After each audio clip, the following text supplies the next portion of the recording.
بسم اللہ الرحمن الرحیم۔ آج میں انشاءاللہ سورہ کہف کا رکوع نمبر 10 اور 15ویں پارے کا آخری رکوع شروع کروں گا، لیکن اس سے پہلے دو چار کچھ علمی نکات تھے پچھلے رکوع کے رہ گئے تھے، یعنی رکوع نمبر 9 کے رہ گئے تھے، وہ میں مختصراً کمپلیٹ کر کے پھر آگے چلتا ہوں۔ بسم اللہ الرحمن الرحیم۔ ہم نے رکوع نمبر 9 میں حضرت موسیٰ علیہ السلام کا خضر علیہ السلام کے ساتھ جانے کا واقعہ سنا تھا۔ اس میں چند ہمیں اسباق ملتے ہیں۔ پہلا سبق جو مشہور بات کہ اللہ تعالیٰ کو ایسے الفاظ بھی پسند نہیں ہیں جس سے تکبر جھلکتا ہو۔ جیسے موسیٰ علیہ السلام نے ایسے الفاظ کہے کہ میں سب سے بڑا عالم ہوں، بات بالکل ٹھیک تھی، لیکن اللہ تعالیٰ نے آپ علیہ الصلاۃ والسلام کو تنبیہ کے لیے حضرت خضر علیہ السلام کے پاس بھیجا، تو ہمیں اس سے سبق حاصل کرنا چاہیے۔ آج ہمارا علم حضرت موسیٰ کے علم کی خاک کے برابر بھی نہیں ہے اور کوئی مقابلہ ہے ہی نہیں، لیکن کیسے متکبرانہ باتیں آج کل آپ دیکھ لیں لوگ کر رہے ہوتے ہیں یوٹیوب پہ، سوشل میڈیا پہ، میں ایسا ہوں، میں ویسا ہوں، میں یوں ہوں، میں یوں ہوں، کس قدر متکبرانہ جملے ہیں۔ یہ سب قرآن کی تعلیمات سے اور شریعت سے ناآشنا ہونے کی دلیل اور علامت ہے۔ دوسری بات، حضرت موسیٰ علیہ السلام کے خادم بھی تھے، لفتاہ، خادم بھی تھے موسیٰ علیہ السلام کے۔ آج بہت سے لوگوں کو اہل اللہ اور علماء پہ یہ اعتراض ہوتا ہے انہوں نے اپنے ساتھ خادم کیوں رکھے ہوئے ہیں۔ اچھا، مالدار لوگ جب اپنے ساتھ خادم رکھتے ہیں جن کی تنخواہیں دیتے ہیں تو اس پہ لوگوں کو اعتراض نہیں ہوتا۔ علماء کے ساتھ جب کوئی خادم ہوتے ہیں جو ان کی خدمت میں مشغول ہوں، ان کے ساتھ سفر میں ان کی خدمت کر رہے ہوں اور فی سبیل اللہ کر رہے ہوں، عقیدت محبت میں، پیسے بھی نہ لے رہے ہوں، تو اس پہ لوگوں کو بڑا اعتراض ہوتا ہے کہ یار یہ دیکھو یہ انسانوں سے خدمت لے رہے ہیں۔ تو یہ خدمت لینا شریعت میں جائز ہے۔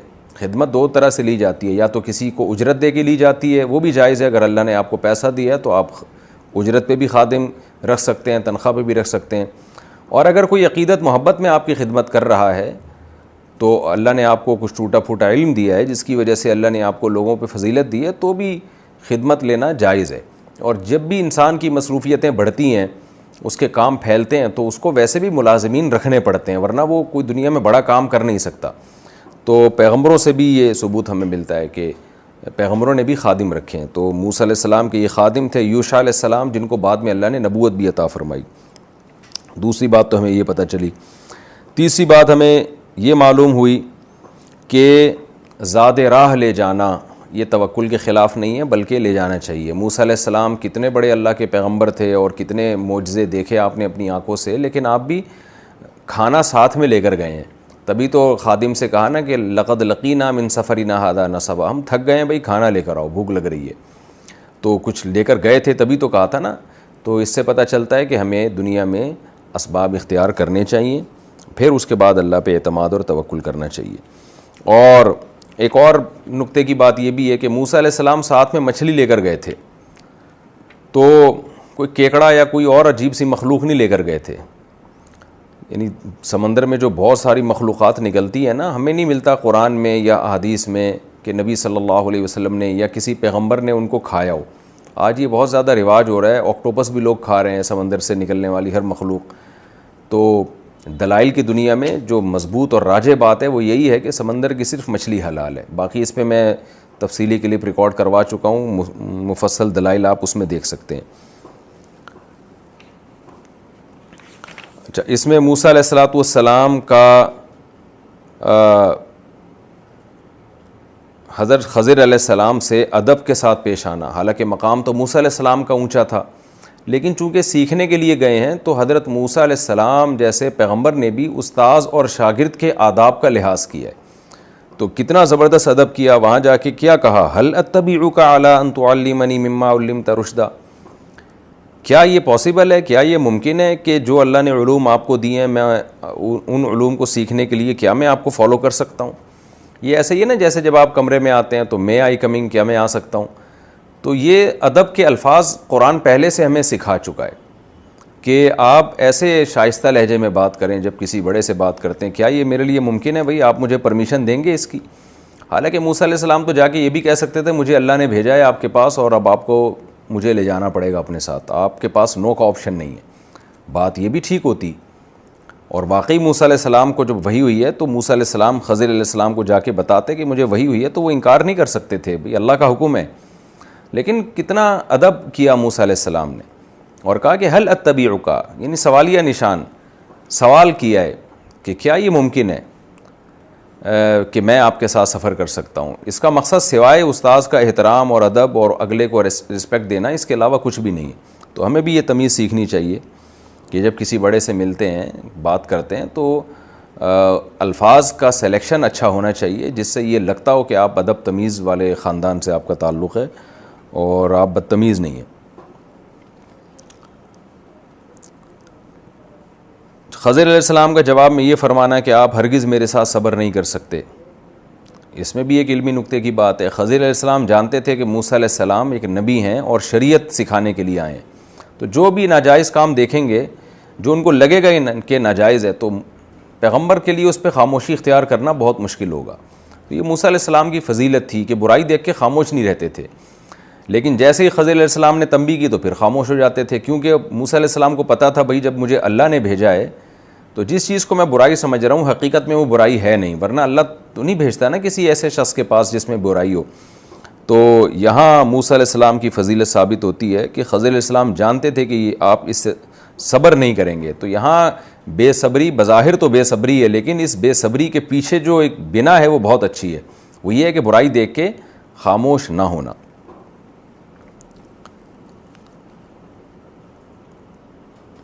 اچھا، آگے جو موسیٰ علیہ السلام نے فرمایا، جب حضرت خضر نے فرمایا تھا کہ آپ خاموش نہیں رہ پائیں گے، آپ صبر نہیں کریں گے، تو موسیٰ علیہ السلام نے جواب میں یہ نہیں کہا کہ میں لازمی صبر کروں گا. تو یہاں بھی آپ نے احتیاط والے الفاظ استعمال کیے. فرمایا ستجدنی ان شاء اللہ صابرا، ان قریب اللہ نے چاہا تو آپ مجھے صبر کرنے والا پاؤ گے. یعنی اللہ کی طرف نسبت کی، اللہ نے چاہا تو انشاءاللہ ایسا ہوگا. تو یہاں بھی ایسے جزم نہیں کہ میں تو بڑا صابر ہوں، ہو ہی نہیں سکتا کہ میں جب کوئی بات کا فیصلہ کر لوں تو ایک قدم بھی پیچھے ہٹوں. تو یہ موقع نہیں تھا دھمکیوں کا اور اس اسٹائل میں بات کرنے کا. یہ جس انداز میں بات کرنے کا موقع تھا موسیٰ علیہ السلام نے اسی انداز میں بات کی ہے. تو ایک ایک لفظ ہمیں بتا رہا ہے، تہذیب اور تمیز سکھا رہا ہے ہمیں کہ ٹیچر کے سامنے کیسے بات کی جاتی ہے، جب دعوے کیے جاتے ہیں تو ان دعووں کا انداز کیا ہوتا ہے. ہاں، ایک دعویٰ میدان جنگ میں کیا جاتا ہے دشمن کے سامنے، وہ الگ انداز کا دعویٰ ہوتا ہے. ایک ٹیچر کے سامنے بات کی جاتی ہے تو ایک الگ انداز سے. تو موسیٰ علیہ السلام نے یہ نہیں کہا میں صبر کر کے چھوڑوں گا. یہ آپ نے کہہ کیسے دیا کہ میں صبر نہیں کروں گا؟ میں موسیٰ ہوں، میں اللہ کا کلیم ہوں. میں معاذ اللہ بے صبرہ ہوتا تو اللہ مجھے بنی اسرائیل کا پیغمبر بنا کے بھیجتے. یہ بھی تو کہہ سکتے تھے نا موسیٰ علیہ السلام. پھر لڑ لیتے کہ آپ نے کیسے کہہ دیا کہ میں صبر نہیں کروں گا، ابھی آپ نے مجھے جانچا ہے نہیں، پرکھا ہے نہیں اور پہلے ہی فیصلہ کر دیا. تو یہ کوئی ایسی بات نہیں کی. حضرت خضر نے فرمایا کہ آپ صبر نہیں کر سکتے، موسیٰ علیہ السلام نے فرمایا اللہ نے چاہا تو آپ مجھے صبر کرنے والا پاؤ گے. تو دونوں طرف سے آپ دیکھیں کہ کتنے ایک اچھے اس میں بات ہو رہی ہے. تو یہ چند چیزیں سیکھنے کی تھیں اس رکوع میں. اب ہم آگے چلتے ہیں. میں اب شروع کرتا ہوں رکوع نمبر 10 سورہ کہف کا، اور آخری رکوع یعنی 22واں رکوع 15ویں پارے کا. حسب معمول اس رکوع کا پہلے مختصر ترجمہ اور پھر انشاءاللہ اس کی تفسیر، اور اسی میں ہمارا 16واں پارہ بھی انشاءاللہ اسٹارٹ ہو جائے گا. بسم اللہ الرحمن الرحیم. فانطلقا، انطلاق کا معنی ہوتا ہے چلنا. وہ دونوں چلے. حتی اذا رکبا، یہاں تک کہ جب دونوں سوار ہوئے. فی السفینۃ، کشتی میں. خرقا، ہاں توڑ دیا، پھاڑ دیا اس کشتی کو خضر نے. ہاں کی ضمیر لوٹ رہی ہے کشتی کی طرف. خرقا یعنی اس میں ایک عیب پیدا کر دیا. خرق کہتے ہیں پھاڑنے کو. تو کشتی کا پھٹا جو تھا نا اس میں دراڑ لے آئے وہ. قال، حضرت موسیٰ نے فرمایا اخرقتھا، کیا آپ نے اس کو پھاڑ ڈالا، توڑ ڈالا، لتغرق اہلھا، تاکہ آپ کشتی والوں کو غرق کر دیں. یعنی ظاہر ہے کشتی میں کوئی عیب پیدا ہو جائے تو خطرہ ہوتا ہے کہ غرق ہو جائے. تو اس خطرے کو ترجمہ پہلے مکمل کر دوں پھر تفسیر کی طرف آؤں گا. لتغرق اہلھا، تاکہ آپ اس کے اہل کو غرق کر دیں. لقد جئت، تحقیق آپ لائے ہیں، شیئا امرا، یعنی آپ آئے ہیں ایک ایسے کام کے پاس، امرا جو بہت ہی برا کام ہے. امرا کا معنی بہت ہی بھاری اور برا کام ہے. تو یعنی آپ نے ارتکاب کیا ہے ایک برے کام کا. قال خضر علیہ السلام نے فرمایا الم اقل کیا میں نے کہا نہیں تھا انکا بے شک آپ لن تستطیع ہرگز صبر نہیں کر پائیں گے, ہرگز استطاعت نہیں رکھیں گے معی میرے ساتھ صبرن صبر کی, میں نے پہلے ہی کہا تھا آپ خاموش نہیں رہیں گے. قال موسیٰ علیہ السلام نے فرمایا لا تؤاخذنی میرا مؤاخذہ نہ کریں, مجھے میری گرفت نہ کریں, بما نسیتو اس کام پہ جو میں بھول گیا, ان تو بھولے سے مجھ سے ایسا ہو گیا ہے. ولا ترہقنی من امری اور نہ مکلف بنائیں نہ ڈالیں مجھے, ارحق یرحق ارحاقاً کا معنی کسی کو کسی چیز کا مکلف بنانا, کسی پہ کوئی بوجھ ڈالنا, اور نہ ڈالیں یا نہ مکلف بنائیں من امری میرے معاملے میں عسرا تنگی کا, یعنی مجھ پہ بہت زیادہ بوجھ نہ ڈالیں, یہ تو غلطی سے مجھ سے ایسا ہوا ہے. تو جو کام بھولے سے ایسا ہو جاتا ہے تو وہ اس میں انسان معذور ہوتا ہے, تو آپ میرے معذور ہونے میں بھی مجھ پہ گرفت کر رہے ہیں, تو اس کا مطلب آپ مجھ پہ میری استطاعت سے زیادہ بوجھ ڈال رہے ہیں, یعنی بہت مشکل کام کا حکم دے رہے ہیں. تو مطلب یہی تھا کہ غلطی ہو گئی مجھ سے. ولا ترہقنی من امری عسرا فانطلقا دونوں نکلے, حتیٰ اذا لقیا یہاں تک کہ دونوں کی ملاقات ہوئی غلامن. اچھا یہ جو دونوں ہیں نا تو بظاہر لگتا ہے یوشع علیہ السلام بھی ساتھ میں ہی تھے, لیکن کیونکہ وہ تابع تھے اس لیے اللہ تعالیٰ نے ان کا تذکرہ نہیں کیا, لگتا ہے ایسے ہی ہے کہ تینوں ساتھ تھے. حتیٰ اذا لقیا غلامن یہاں تک کہ ان دونوں کی ملاقات ہوئی ایک لڑکے سے, غلام عربی میں لڑکے کو کہتے ہیں, بالکل جو نوعمر لڑکے ہوتے ہیں. فقتلہ تو خضر علیہ السلام نے اس کو قتل کر دیا.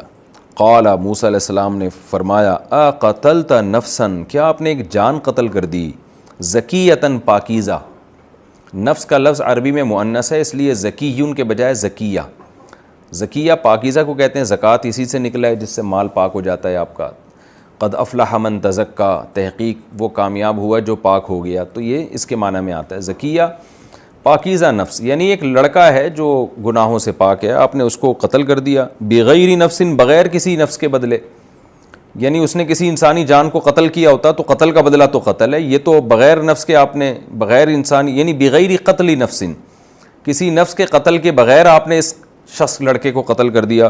لقد جئت شیئا نکرا تحقیق آپ لائے ہیں نکرا منکر کام.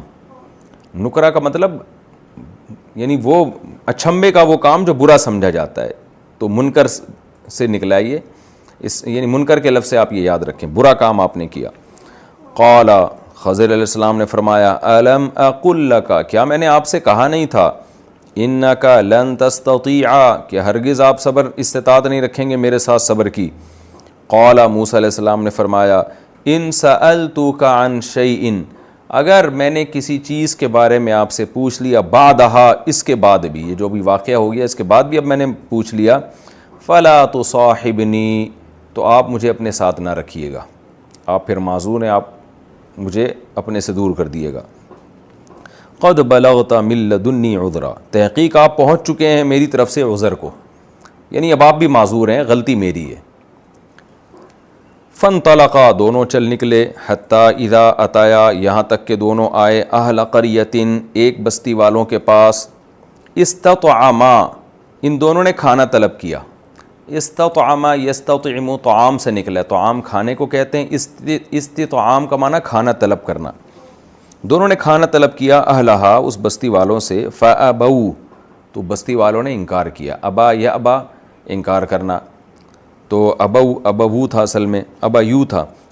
بستی والوں نے انکار کر دیا. ان یضیفوہما کہ ان دونوں کی ضیافت کریں. ضیف عربی میں مہمان کو کہتے ہیں, ضیوف اس کی جمع آتی ہے. ضیف یضیف تضییفاً کسی کی مہمانی کرنا, تو باب تفعیل سے انہوں نے انکار کر دیا ان دونوں کی مہمانی کرنے سے, یعنی میزبان بننے سے, ان کا اکرام کرنے سے. فوجدا دونوں نے پایا, موسیٰ اور خضر نے پایا, فیہا اس بستی میں جداراً ایک دیوار ان کو نظر آئی. یریدو ان ینقض انقضاض نقض کہتے ہیں ٹوٹنا, اور باب انفعال انقضاض نقص سے نکلا ہے, تو یہ افعلال کا باب ہے. افعلال ینقضیزو یفعلیلو, تو ینقض وہ دیوار قریب تھی کہ وہ دیوار ارادہ کر رہی تھی کہ ان ینقض گر جائے, تو ظاہر ہے دیوار تو ارادہ نہیں کرتی نا, یہ کنایا ہے, یعنی دیوار بس گرنا ہی چاہتی تھی. ہم بھی اردو میں کہتے ہیں نا بھائی یہ کام تو ہونا ہی چاہتا ہے, حالانکہ کام تو کچھ نہیں چاہے گا, کام کے پاس دماغ تھوڑی ہے جو وہ چاہے گا. تو یہ جو کام ہونے والا ہوتا ہے نا اس میں ہم یہ کہہ دیتے ہیں بھائی یہ دیوار گرنا چاہتی ہے ابھی. تو اللہ تعالیٰ بھی یوں فرما رہے ہیں کہ وہ دیوار چاہتی تھی کہ گر جائے, یعنی گرنے والی تھی, اس کو یوں تعبیر کیا گیا. فَأَقَامَهُ, خضر علیہ السلام نے اس کو سیدھا کر دیا. قال, موسیٰ علیہ السلام نے فرمایا, لو شئت, اگر آپ چاہتے, لاتخذت, اصل میں تھا لاتخذت, لام تاکید کے لیے تو الف سائلنٹ ہوا, اس کو کتابت سے بھی حذف کر دیا. لاتخذت علیہ اجرا, اگر آپ چاہتے تو آپ اس پر اجرت لے لیتے. موسیٰ علیہ السلام, خضر علیہ السلام نے فرمایا, ھذا فراق بینی و بینک, یہ میرے اور آپ کے درمیان جدائی ہے, بس اب نہیں چل سکتے ہم ساتھ. سأنبئک, اب ان قریب میں آپ کو خبر دوں گا, بتأویلی, اس چیز کی تعویل یعنی تفسیر کی, تعویل کا معنی تفسیر ہی ہوتا ہے, تو میں آپ کو اس کی تفسیر کی خبر دوں گا, ما, ان چیزوں کی, لم تستطع, کہ آپ نے استطاعت نہیں رکھی, علیہ, ان چیزوں پر, صبرن, صبر کی, یعنی جن چیزوں پر آپ صبر نہیں کر سکے اور مجھ پر اعتراضات شروع کر دیے, اب میں اس کی تفسیر آپ کے سامنے پیش کروں گا. اما السفینۃ, رہی کشتی, اما کا معنی ہوتا ہے بہرحال, یعنی بہرحال جو بھی تھا, اب کشتی کے بارے میں آپ کو بتاؤں. اما السفینۃ, جو کشتی تھی, فکانت لمساکین, وہ تھی مسکینوں کی, یعملون فی البحر, جو سمندر میں عمل کرتے تھے, یعنی سمندر میں مزدوری کرتے تھے. فاردت, تو میں نے ارادہ کیا, ان اعیبہا, کہ میں اس کو عیب دار بنا دوں. عاب یعیب, عیبن کا معنی عیب دار بنانا کسی چیز کو, میں نے ارادہ کیا اس کشتی کو عیب دار بنا دوں. وکان وراءہم ملک, اور ان نوجوانوں کے پیچھے, یعنی ان نوجوانوں نے, مسکینوں نے جہاں جانا تھا نا اس کشتی کو لے کے, تو اس کے پیچھے, یعنی ان نوجوانوں کے اس طرف جہاں ہم جا رہے تھے کشتی میں, ملکن, ایک بادشاہ تھا, یأخذ کل سفینۃ غصبا, جو لے لیتا ہے ہر کشتی کو غصب کر کے, یعنی ان نوجوانوں کے بعد آگے جہاں یہ جا رہے تھے تو ایک بادشاہ ہے جو ہر کشتی کو غصب کر لیتا ہے. وَأَمَّا الْغُلَامُ, اور رہا نوجوان جس کو میں نے قتل کیا, فَكَانَ أَبَوَاهُ, اب کہتے ہیں ابا کو اباوانی, دو ابا, یعنی اماں اور ابا, تو اس کو کہتے ہیں صنعت تغلیب, والد سے جیسے والدین, تو اب سے اباوانی, تو جب دونوں ہوتے ہیں نا تو اس کو اباوان کہہ دیا جاتا ہے, اس میں اماں ضمناً آ جاتی ہے. تو فکان ابواہ مؤمنین, وہ جو نوجوان ہے ان کے ہیں دونوں کے والدین مومن. فخشینا, تو ہمیں خوف ہوا اس بات کا, ان یرہقہما طغیانا, کہ یہ بچہ ان کو ڈال دے گا. ارحق یرہق پہلے گزر چکا ہے نا, مکلف بنائے گا, یعنی مجبور کر دے گا ان کو, طغیانا, سرکشی میں, و کفرن, اور کفر میں, نہیں یہ بچہ ان کو بھی کافر بنا دے گا اور سرکش بنا دے گا. فاردنا, پس ہم نے ارادہ کیا, یعنی میں نے اور اللہ نے, ان یبدلہما, کہ اللہ تعالیٰ بدلے میں دے دے ان دونوں کو, ربہما, ان دونوں کا رب, یعنی ان کے والدین کا رب, ان دونوں کو بدل دے, خیرم منہ, اس سے بہتر سے, یعنی ان دونوں والدین کو, ان دونوں والدین کا رب خیرم منہ, اس بچے سے بہتر بدلے میں دے دے, یہ ہم نے ارادہ کیا. زکاتن, تزکیہ کے اعتبار سے, یعنی نیکی کے اعتبار سے, پاک صاف ہونے کے اعتبار سے. واقرب رحما, رحم کہتے ہیں صلہ رحمی, رشتہ داری کو, اور جو رشتہ داروں میں آپس میں ایک رحمت ہوتی ہے نا, صلہ رحمی کا لفظ بھی اسی سے نکلا ہے. اقربا, زیادہ قریب ہو, رحمن, رشتہ داری کے اعتبار سے, یعنی صلہ رحمی کے اعتبار سے, رشتہ داری نبھانے کے اعتبار سے بھی اس سے زیادہ بہتر ہو, تو میں نے چاہا کہ ایسا ہو جائے. وَأَمَّا الْجِدَارُ, اور رہی دیوار, فَكَانَ لِغُلَامَيْنِ, وہ دیوار ہے دو لڑکوں کی, یتیمینی, دونوں یتیم ہیں, فی المدینتی, شہر میں, وَكَانَ تَحْتَهُ, اور اس دیوار کے نیچے ہے, کنز لہما, ان دونوں یتیم بچوں کا خزانہ, کنز خزانے کو کہتے ہیں.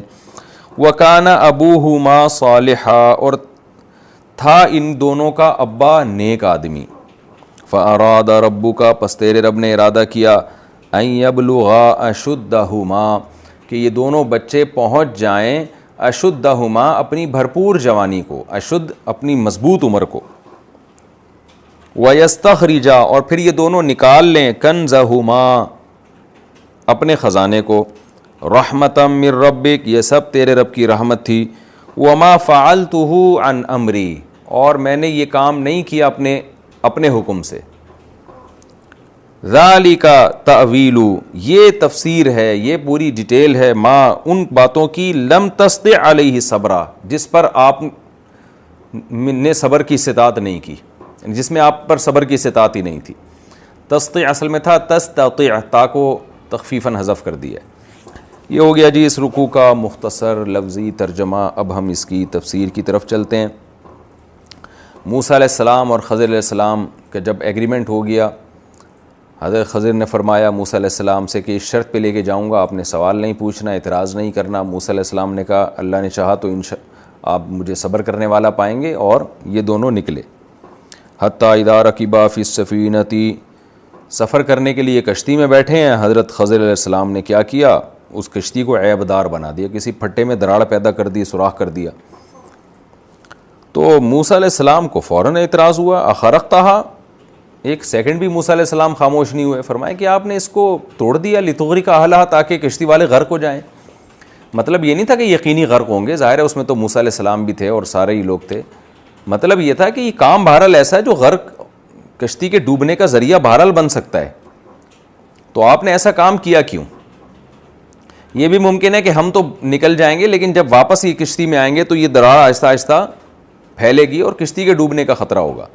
جبکہ خضر علیہ السلام کے ذہن میں یہ بات ہوگی کہ بھئی یہ ظاہر ہے یہ نوجوان لوگ اس کشتی کو دیکھیں گے نا، اس دراڑ کو پورا کر دیں گے، ختم کر دیں گے، تو ڈوبیں گے نہیں۔ لیکن بہرحال ایسا رسک کسی شدید مجبوری میں تو لیا جاتا ہے، جب مجبوری نہ ہو تو بظاہر تو کوئی مجبوری ہمیں نظر نہیں آ رہی، آپ بیٹھے ہیں اور بلا وجہ آپ نے ایک ایسا کام کیا، الفضول لغو کام، عیب دار بنا دیا کشتی کو آپ نے۔ تو یہ جو کام آپ نے کیا ہے، لقد جئت شیئا امرا، یہ آپ نے بہت بھاری بھرکم کام کیا، بہت برا کام کیا آپ نے۔ تو خضر علیہ السلام نے فوراً جواب میں کہا الم اقل انک لن تستطیع معی صبرا، اے موسیٰ میں نے کہا نہیں تھا کہ آپ میرے ساتھ صبر کی استطاعت نہیں رکھتے، آپ نہیں رکھ سکو گے صبر، آپ میں صبر کی اس موقع پہ استطاعت ہی نہیں ہے۔ وہ استطاعت کا مطلب میں نے بار بار بتایا کہ موسیٰ کلیم اللہ ہے نا، اللہ نے تو ان کو برائی کے خاتمے کے لیے دنیا میں بھیجا ہے، تو اللہ نے حضرت موسیٰ علیہ السلام کو بنایا ہی ایسا تھا کہ وہ نہ خاموش رہیں۔ تو وہ اچانک ان سے برائی دیکھ کے رہا نہیں گیا اور آپ نے کہہ دیا۔ لیکن جب خضر علیہ السلام نے یاد دلایا تو موسیٰ علیہ السلام کو ایک دم یاد آیا، بھائی یہ تو مجھ سے غلطی ہوئی ہے۔ پھر فوراً کہنے لگے لا تؤاخذنی بما نسیت، بھائی میں اگر کسی بات کو بھول جاؤں تو اس میں میری گرفت نہ کریں، بھولے سے بھی تو انسان غلطی کر بیٹھتا ہے، تو مجھے یاد ہی نہیں رہا تھا اپنا وعدہ۔ ولا ترہقنی من امری عسرا، اور میرے معاملے میں آپ اتنی تنگی کا مجھے مکلف نہ بنائیں، بھائی بھول چوک سے تو انسان سے غلطیاں ہوتی ہیں، آپ تو میری بھول پہ بھی مجھے تنبیہ کر رہے ہیں، ڈانٹ رہے ہیں، مجھے تنبیہ کر رہے ہیں، تو بھولے پہ تو نہیں ڈانٹا جاتا۔ تو دونوں میں بہرحال ایک گپ شپ ہو رہی ہے۔ اس کے بعد موسیٰ علیہ السلام خاموش ہو گئے اپنی غلطی کا اعتراف کر کے۔ پھر دونوں نکلے ہیں جی، حتیٰ اذا لقیا غلاما، کشتی سے اترے ہیں تو آگے ایک نوجوان لڑکا ملا، فقتلہ، حضرت خضر علیہ السلام نے اس کو قتل کر دیا۔ قال اقتلت نفسا زکیۃ بغیر نفس، ارے کیا آپ نے ایک پاکیزہ جان کو قتل کر دیا بغیر کسی نفس کے قتل کیے؟ یعنی یا تو انسان کسی کو قتل کرتا ہے تو قصاصاً قاتل کو قتل کیا جاتا ہے، یا یہ ہے کہ اس سے کوئی گناہ ایسے ہو گئے ہوتے ہیں کہ حکم ہوتا ہے کہ بھائی اس کو مار دو، یہ فساد مچا رہا ہے زمین میں۔ تو یہ تو نوجوان ہم پہلی دفعہ اس سے مل رہے ہیں، کوئی گناہ بھی اس کا ہمارے سامنے نہیں آیا، اچھا بڑا لڑکا تھا، آپ نے اس کو جان سے مار دیا، یہ کیا کیا آپ نے؟ لقد جئت شیئا نکرا، تحقیق حضرت، اچھا موسیٰ علیہ السلام کتنے کانفیڈنس کے ساتھ کہہ رہے ہیں۔ پہلے بھی کہا لقد جئت، لقد جئت کا مطلب یقیناً آپ یہ کر چکے ہیں مسٹیک، قد کا معنی بھی یقیناً لام تاکید کے لیے، جیتا بھی پاسٹ کا صیغہ ہے، یعنی یوں نہیں کہا کہ تفعلوا کذا، آپ برا کر رہے ہیں نا، لقد جیت آپ تو بہت برا کر چکے ہیں، اس میں تو دو رائے ہو ہی نہیں سکتی، اس کی کیا لاجک ہوگی بھائی، آپ نے ایک بندہ مار دیا یا آپ نے کشتی کو عیبدار بنا دیا۔ تو لقد جئت شیئا نکرا، تحقیق آپ کر چکے ہیں ایک بہت ہی برا کام، یعنی پورا جو ہے نا جزم کے ساتھ۔ حالانکہ دیکھیں موسیٰ علیہ السلام کو بھیجا بھی اللہ نے نا، تو اللہ تو موسیٰ علیہ السلام کو ایسے شخص کے پاس نہیں بھیجے گا جو برائی کا ارتکاب کریں، اور پھر موسیٰ علیہ السلام معاہدے بھی کر چکے ہیں. پھر ایک دفعہ حضرت موسیٰ سے خطا ہو بھی چکی ہے, اس کے بعد بھی موسیٰ علیہ السلام کہہ رہے ہیں کہ پورے کانفیڈنس کے ساتھ اور فوراً کہہ دیا کہ آپ نے یقیناً ایک بہت بڑی برائی کا ارتکاب کیا ہے. تو یہ تمام چیزیں اس کی علامت ہیں کہ کلیم اللہ تھے اور برائی دیکھ کے خاموش نہ رہ سکے. اب حضرت خضر علیہ السلام نے دوبارہ فرمایا قال الم اقل لک انک لن تستطیع معی صبرا, میں نے آپ سے کہا نہیں تھا کہ آپ میرے ساتھ صبر کی استطاعت رکھتے ہی نہیں ہیں. اب دیکھیں پہلی دفعہ جب خضر علیہ السلام نے تنبیہ کی نا تو اس کے الفاظ کیا تھے؟ قال الم اقل انک, اقل کے بعد لکا نہیں تھا. قال الم اقل انک لن تستطیع معی صبرا. جب دوبارہ خضر علیہ السلام نے فرمایا تو قال الم اقل لکا. دونوں میں فرق یہ ہے, بلاغت کا نقطہ اس میں یہ ہے کہ پہلی دفعہ خضر علیہ السلام نے آسانی سے تنبیہ کی اور صرف اتنا کہا کہ میں نے کہا تھا کہ آپ صبر نہیں کر سکتے. اب دوبارہ تنبیہ کا عنوان ذرا سخت کر دیا اور کہا کہ میں نے آپ سے کہا تھا کہ آپ صبر نہیں کر سکتے, یعنی آپ سے میں مخاطب ہوں اس وقت. تو یہ لکا کا جو الفاظ استعمال کیا نا یہ اس تنبیہ کو بڑھانے کے لیے. پہلے کیا کہہ رہے ہیں؟ میں نے کہا تھا بھئی آپ صبر نہیں کر سکتے. جب موسیٰ علیہ السلام نے دوبارہ سوال کیا تو خضر کہہ رہے ہیں میں نے آپ سے کہا تھا, آپ سے, الم اقل لکا, آپ ہی سے کہا تھا, میں کسی اور سے مخاطب نہیں تھا اس وقت, آپ سے کہا تھا میں نے کہ آپ میرے ساتھ صبر نہیں کر سکتے. موسیٰ علیہ السلام کو پھر فوراً غلطی کا احساس ہوا, پھر کہنے لگے ٹھیک ہے بھائی اب 2 غلطیاں مجھ سے ہو چکی ہیں اور اب میں خود اپنی سزا تجویز کرتا ہوں. تو وہ سزا یہ ہے کہ دیکھیں کیسا پیغمبر کی بات ہے نا, اپنی غلطی کا بھی کیسا اعتراف کر رہے ہیں, فوراً 1 سیکنڈ بھی تاخیر نہیں ہو رہی. یعنی یوں بھی تو کہہ سکتے تھے کہ خضر علیہ السلام سے آپ بھی تو کوئی چھوٹی موٹی خطائیں کرو تو ٹھیک ہے, آپ بھی تو بندے مار دیا, آپ نے پورا بندہ مار دیا, آپ نے کشتی میں سوراخ کر دیا کہ پوری کشتی کے ڈوبنے کا خطرہ ہے اس میں, تو میں نے تو یہ وعدہ کیا تھا کہ میں اعتراض نہیں کروں گا, تو چھوٹے موٹے کوئی الٹے سیدھے کام ہوتے تو میں چپ رہتا, آپ بھی تو کیا کر رہے ہو اب. تو یہ کہہ سکتے تھے نا موسیٰ علیہ السلام کہ اب اس کا یہ مطلب تو نہیں ہے کہ آپ جو مرضی کرتے چلے جاؤ, آپ بندے مارنا شروع کر دو, آپ یہ کر دو, آپ وہ کر دو. نا نا نا نا, یہ بھی پیغمبر کے صاف ہونے کی دلیل ہے. پیغمبروں میں منافقت نہیں ہوتی, تکلفات نہیں ہوتے اور ملمہ سازی نہیں ہوتی, دل کے صاف ہوتے ہیں. آج ذرا سی کسی کو عزت مل جائے, شہرت مل جائے, پیسہ مل جائے تو وہ اسٹائل ہی بدل جاتا ہے اس کا. منافقت ادھر کچھ اندر کچھ, اپنی اوقات بھول جاتا ہے انسان. تو میں تو جب یہ واقعہ پڑھتا ہوں مجھے بڑا مزہ آتا ہے کہ پیغمبر کیسے صاف دل کے ہوتے ہیں, کیسے اللہ نے ان کو ایک سفید کاغذ کی طرح ان کے دل کو بنایا ہوتا ہے, ان کی سیرت کتنی بے داغ اور پاک صاف ہوتی ہے. تو خطا بھی کر رہے ہیں اور اعتراف بھی کر رہے ہیں فوراً کہ بھائی میں نے بھولے سے کہہ دیا, اور پھر دوبارہ جب ہوا تو کیا کہہ رہے ہیں؟ ان سألتک عن شیء بعد, بھائی واقعی میری مسٹیک ہے یہ, اب سزا بھی میں خود تجویز کرتا ہوں. حضرت موسیٰ کا تو کتنا دل چاہ رہا تھا نا کہ خضر علیہ السلام کے ساتھ سفر کریں, اللہ نے بھیجا ہے تو ظاہر ہے اس میں بڑی حکمتیں ہوں گی, لیکن خود حضرت موسیٰ کو فوراً احساس ہو گیا بھائی مسٹیک میری ہے.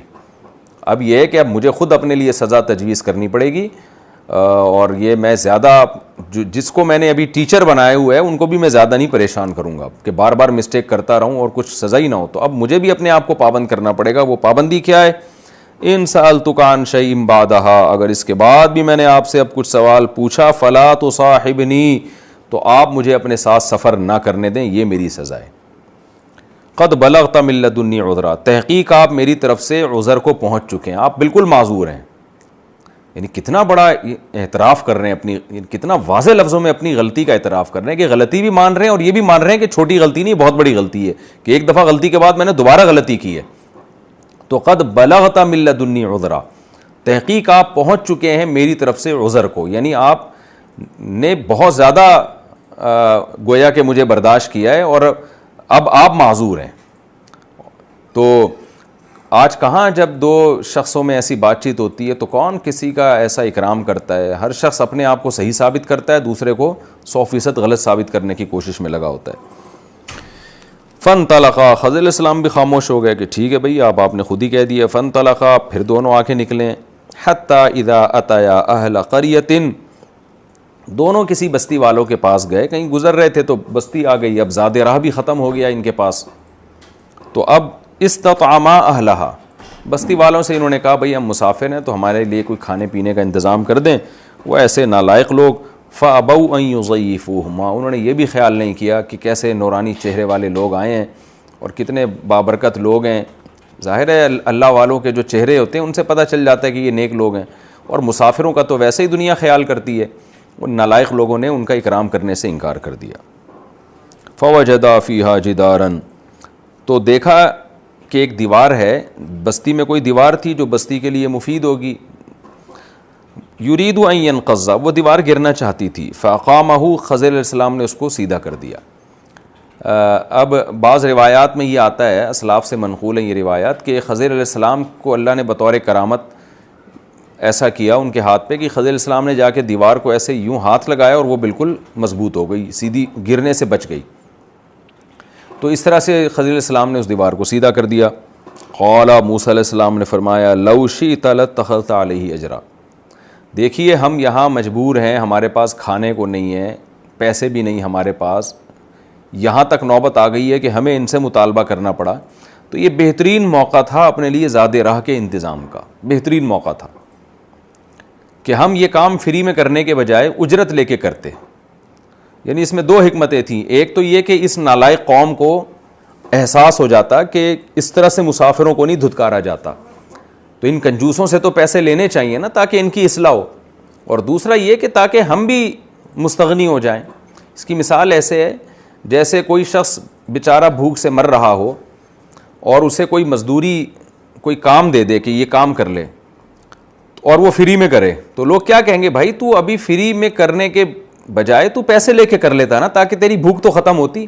تو جواب میں وہ یہ کہے کہ میں لوگوں پر احسان کر رہا ہوں. تو بھئی احسان کہاں سے ہو گیا؟ آپ تو کل بعد میں دوبارہ آپ کو مانگنا پڑے گا. تو سب سے پہلے تو اپنے آپ کو مستغنی کرو نا تاکہ لوگوں سے مانگنا نہ پڑے آپ کو. تو موسیٰ علیہ السلام کے پیش نظر بھی یہی حکمت تھی کہ بھئی اس قوم سے تو ہمیں اجرت لینی چاہیے تھی تاکہ آگے ہمارے سفر میں کھانے پینے کا ہمارے لیے انتظام ہو جاتا اور ہم کسی کے محتاج نہ رہتے. اور دوسری بات یہ کہ اس قوم کو بھی تنبیہ ہو جاتی. تو اس لیے لو شئت لاتخذت علیہ اجرا، آپ چاہتے تو ان سے اجرت لیتے اس بات پر.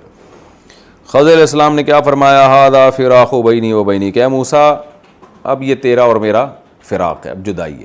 آپ نے خود کہا تھا کہ میں اعتراض نہیں کروں گا، تیسرا بھی آپ نے اعتراض کر لیا. لیکن اب یہ ہے کہ میں اتنا ظالم نہیں ہوں کہ آپ کو یہ حکمتیں نہ بتاؤں. اللہ نے آپ کو میرے پاس بھیجا ہے تو کچھ سیکھنے کے لیے بھیجا ہے، تو اب میں آپ کو بتاؤں گا کہ یہ سارے کام میں نے کیوں کیے اور اس کے پیچھے حکمت کیا تھی. سأنبئک، عن قریب میں آپ کو بتاتا ہوں، بتأویل ما لم تستطع علیہ صبرا، ان چیزوں کی تفسیر بتاؤں گا میں جس پر آپ نے صبر نہیں کیا. پھر آگے موسیٰ علیہ السلام کو وہ بتانے لگے کہ اما السفینۃ، یہ جو کشتی تھی، فکانت لمساکین، یہ چند غریبوں کی تھی، مسکینوں کی تھی، یعملون فی البحر، وہ کشتی لے کے سمندر میں عمل کرتے تھے، محنت کرتے تھے. ظاہر ہے وہ مسافروں کو یہاں سے وہاں، وہاں سے یہاں لے جانے کا کام یا مچھلی کے شکار کا کام کرتے ہوں گے. تو فأردت ان اعیبھا، میں نے ارادہ کیا اس کو میں عیبدار بنا دوں. وجہ اس کی ہے وکان وراءہم، پیچھے ایک بادشاہ بیٹھا ہوا ہے، یاخذ، جو لے رہا ہے، کل سفینۃ غصبا، ہر کشتی کو غصب کر کے. ان بچوں کو نہیں پتہ پیچھے بادشاہ کی نیتیں خراب ہوئی ہوئی ہیں، وہ کشتیوں پہ قبضہ کر رہا ہے، کیا حکمت ہوگی. تو میں نے اس کو عیبدار بنا دیا. ان بچوں کو یہ بات معلوم نہیں ہے کہ اس کے عیبدار بنانے میں کیا حکمت ہے. جب یہ بادشاہ وہاں کشتی دیکھے گا، اس کے لوگ آئیں گے تو وہ کشتی کو دیکھیں گے عیبدار ہے تو اس کو چھوڑ دیں گے. تو میں نے ان پر احسان کیا ہے، ان کی کشتی کو عیبدار ہونے سے بچایا ہے میں نے. تو چونکہ یہ مسکین لوگ ہیں اور سمندر میں بیچارے محنت مزدوری کر رہے ہیں، تو خدا کی طرف سے مجھے حکم تھا کہ میں ان پر احسان کروں. تو یہ اس میں حکمت تھی. وَأَمَّا الْغُلَامُ، اور وہ جو نوجوان جس کو میں نے قتل کر دیا، فَكَانَ أَبَوَاهُ مُؤْمِنَيْنِ، اس کے والدین مومن ہیں، نیک لوگ ہیں. فَخَشِينَا أَن يُرْهِقَهُمَا، ہمیں اس بات کا خوف تھا.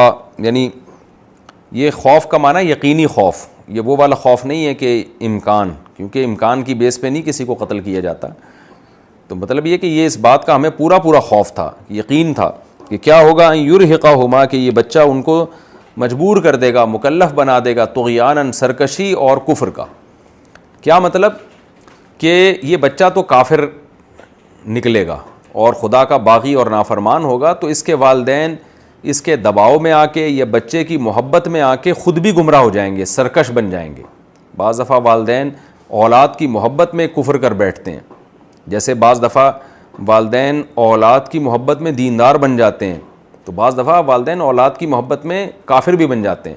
میں نے دیکھا ہے بہت سے لبرل خاندانوں کو کہ وہ کسی کی تبلیغ سے متاثر نہیں ہوتے تھے، لیکن ان میں سے کسی کا بیٹا عالم بن گیا یا تبلیغ میں چلا گیا یا نیک بن گیا تو بیٹے کی تبلیغ سے ان پر اثر ہوا اور وہ نیک بن گئے. کیونکہ انسان کو نا اپنی اولاد سے فطری محبت ہوتی ہے اور اپنے ریلیٹیو سے, تو جب خاندان ہی کے لوگ نیک ہونا شروع ہو جائیں تو اس کا بڑا اثر پڑتا ہے. تو جیسے اولاد کی وجہ سے اس کی تبلیغ سے ماں باپ نیک جلدی بن جاتے ہیں, تو ایسے برے بھی بننے کا بڑا خطرہ ہوتا ہے. تو یہ لڑکا برا تھا, مجھے اس بات کا خطرہ تھا کہ جب یہ بڑا ہوگا تو یہ اس کے والدین اس کی محبت میں یا اس کے جبر دباؤ میں آ کے وہ بھی سرکش بن جائیں گے اور کفر کرنے لگیں گے, تو ان کی عاقبت بھی ہمیشہ کے لیے تباہ و برباد ہو جائے گی. تو لہذا ہم نے کیا ارادہ کیا, آگے آ رہا ہے کہ یہ سب کچھ میں اللہ کے حکم پہ کر رہا تھا, تو ہم نے یعنی میں نے اور اللہ نے اپنے ساتھ اللہ کو بھی شامل کر رہے ہیں کیونکہ اللہ کے حکم پر تھا نا یہ سب کچھ. فاردنا یبدلہما, ہم نے ارادہ کیا کہ ان والدین کو بدلے میں دے دے ربہما, ان کا رب خیرا منہ, اس بچے سے بہتر, زکاتاً نیکی کے اعتبار سے اور اقرب رحمہ رشتہ داری جوڑنے کے اعتبار سے. یعنی اللہ اس کے بدلے میں ان کو ایسی اولاد دے گا جو نیک بھی ہوگی اور ماں باپ کے ساتھ بہت اچھا سلوک بھی کرے گی, آنکھوں کی ٹھنڈک بنے گی. تو یہ حکمت تھی میرے پیش نظر. وَأَمَّا الْجِدَارُ, اور جو دیوار پہ آپ نے اعتراض کیا, فَكَانَ لِغُلَامَيْنِ يَتِيمَيْنِ, تو وہ دو نوجوانوں کی تھی, دو لڑکوں کی تھی جو یتیم تھے. یتیم نابالغ بچے کو کہتے ہیں. فی المدینہ, شہر میں. وَكَانَ تَحْتَهُ كَنْزٌ لَهُمَا, ان یتیم بچوں کے ابا نے نا ان کا خزانہ اپنے بچوں کے لیے اس دیوار کے نیچے دفن کیا ہوا ہے. اب ظاہر ہے کسی کو باپ نے وصی بنا دیا ہوگا کسی بڑے آدمی کو کہ یہ میرے بچوں کا خزانہ ہے, بچے جب بڑے ہو جائیں تو پھر ان کو بتا دینا, وہ نکال لیں گے یہاں سے. پہلے نکالنے میں خطرہ کیا ہے کہ چھوٹے بچے ہیں, رشتہ دار کھا جائیں گے, لے کے لوگ قبضہ کر لیں گے.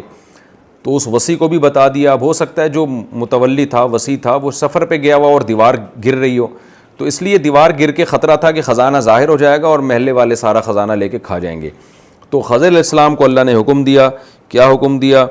کہ اس دیوار کو سیدھا کر دیں تاکہ یہ مزید اپنی مدت پوری کرے, اور جب یہ بچے بڑے ہو جائیں تو ان کو جب ان کے وصی کی طرف سے, جو ابا نے جس کو نمائندہ بنایا تھا اس کی طرف سے ان کو اطلاع ملے, تو یہ بچے جا کے وہاں سے اپنا خزانہ نکال لیں. اس وقت یہ طاقتور ہوں گے, لڑنے کی طاقت ہوگی, پھر کوئی ان کی موجودگی میں اس خزانے کی طرف نہیں آئے گا. تو ان کا والد چونکہ نیک آدمی تھا, وکان ابوہما صالحا, ان کے والد نیک آدمی, والد نیک آدمی تھے. فاراد ربک, تیرے رب نے ارادہ کیا, ان یبلغا اشدہما, کہ یہ دونوں بچے اپنی بھرپور جوانی کو پہنچ جائیں. ویستخرجا کنزہما, اور نکال دیں اپنے خزانے کو. رحمتا من ربک, یہ سب تیرے رب کی رحمت سے ہوا ہے. وما فعلتہ عن امری, اور یہ کوئی کام میں نے اپنے حکم سے نہیں کیا, یہ سب خدا کے کہنے, اللہ کے کہنے سے کیا ہے. ذالک تاویل ما لم تستطع علیہ صبرا, یہ تفسیر تھی ان کاموں کی جس پر آپ صبر نہیں کر سکے. تو یہ پوری ڈیٹیل تھی اور یہ سارے کام صحیح ہوئے, ان میں غلط کام کوئی بھی نہیں تھا. یہ جی ہمارا رکوع مکمل ہو گیا. اس میں بہت سارے اہم اسباق ہیں, چونکہ اب وقت ہمارا تقریباً کمپلیٹ ہی ہو گیا, 1-1.5 منٹ میں وہ اسباق بیان نہیں کر سکتا. تو انشاءاللہ میں اگلے ایپیسوڈ میں جو اس رکوع میں ہمیں اسباق ملتے ہیں, ظاہر ہے موسیٰ علیہ السلام کو بھی اللہ نے خضر علیہ السلام کے پاس جو بھیجا تھا اسی لیے نا کہ تاکہ ان سے ہمیں اسباق ملیں, اور پھر اللہ نے اس کو قرآن کا حصہ بنایا تاکہ جو ان سے ہمیں بہترین اسباق ملتے ہیں, سبق ملتے ہیں, وہ اس کو ہم سیکھیں اور پھر اپنی زندگیوں میں اس کو لے کر آئیں. تو بہت اہم اسباق ہیں, انشاءاللہ میں اگلے ایپیسوڈ میں ان اسباق کو نمبر وار بیان کروں گا. اللہ تعالی ہمیں سمجھنے کی اور عمل کی توفیق عطا فرمائے. تو اگلے ایپیسوڈ میں ہم سورہ کہف کا رکوع نمبر 10 اور 15ویں پارے کا آخری رکوع, اس میں جو ملنے والے اسباق ہیں وہ بیان کروں گا. اس کے بعد پھر انشاءاللہ ہم سورہ کہف کا رکوع نمبر 11 اور 16ویں پارے کا رکوع نمبر 2 انشاءاللہ ہم اسٹارٹ کریں گے. اللہ تعالی ہمیں سمجھنے کی اور عمل کی توفیق عطا فرمائے. وما علینا الا البلاغ.